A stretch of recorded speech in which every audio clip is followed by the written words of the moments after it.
President Bola Tinubu has forwarded to the Senate a request for the confirmation of 65 ambassadorial nominees. Hi, welcome to What's Happening. These are our top 10 stories countdown today. At number 10, US President Donald Trump on Thursday brings together the leaders of Rwanda and the Democratic Republic of Congo for what he will hail as his latest peace triumph despite ongoing violence on the ground. Trump hopes the agreement will pave the way for the United States to gain control over critical minerals in the eastern DR Congo, a violence-torn region to many of the key ingredients in modern technologies such as electric cars. At number 9, a US woman who accused Colonel McGregor of sexual assaulting her at the NBA basketball game has dropped her lawsuit against the Irish mixed martial arts fighter. McGregor, 37, one of Ultimate Fighting Championship's most famous and bankable fighters, had denied the allegations of sexual battery following a 2023 Miami Heat game. Lawyers for the woman, identified in the initial complaint as a 49-year-old Wall Street executive, filed a notice of voluntary dismissal at a Florida court on Tuesday. Prosecutors had already declined to pursue criminal charges over the alleged incidents. At number 8, two Nigerians, Chinagorom Onuwere and Stephen Anago, have been sentenced to more than 13 years in prison for their roles in a Roman scam and wire fraud scheme that led to the death of an elderly American citizen, George Clifton L.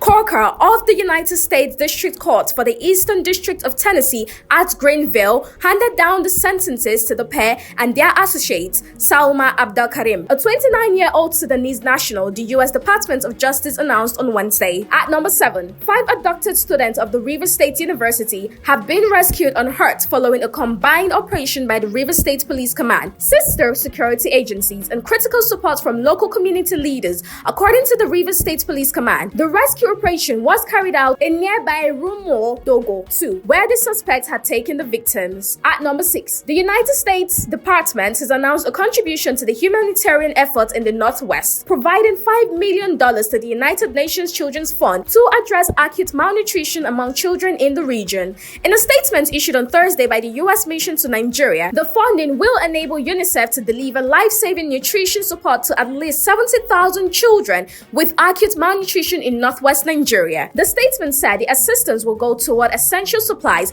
noting that these funds will be used by UNICEF to provide ready-to-use food, medicine, and other humanitarian supplies. At number 5, the Lagos Metropolitan Area Transport Authority has announced extended train operations on the Lagos Rail Mass Transit Blue Line ahead of the Experience 2025. The Experience Lagos, which holds every first Friday in December, is an annual all-night gospel music concert held in Lagos, Nigeria. Founded in 2006 by Pastor Paul Adefarasin of House on the Rock Church, the event has grown into what is widely regarded as Africa's largest gospel concert, attracting both local and international gospel artists. At number 4, the Jigawa State government has set aside 2 billion naira for disaster response and the provision of relief materials across the state in the 2026 fiscal year. The executive secretary of the Jigawa State Emergency Management Agency, Hanafi Yakubu, disclosed this on Thursday in Duse, the state's capital, shortly after defending the agency's budget before the House of Assembly Committee on Special Duties. Yakubu said the allocation approved by the state government. At number 3, the National Economic Council has approved the sum of 100 billion naira subject to a final ratification by President Bola Tinubu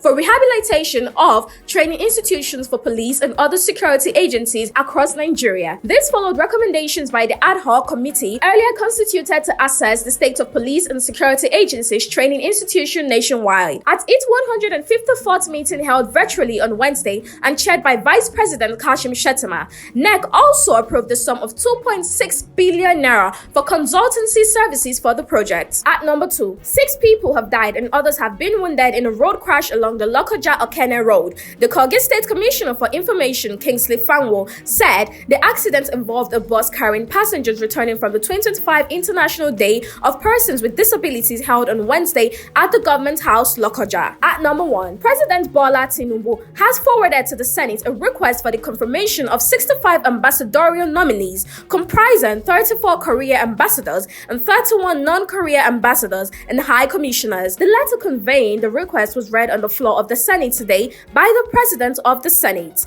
Godswill Akpabio. That's all for today. See you next time on What's Happening.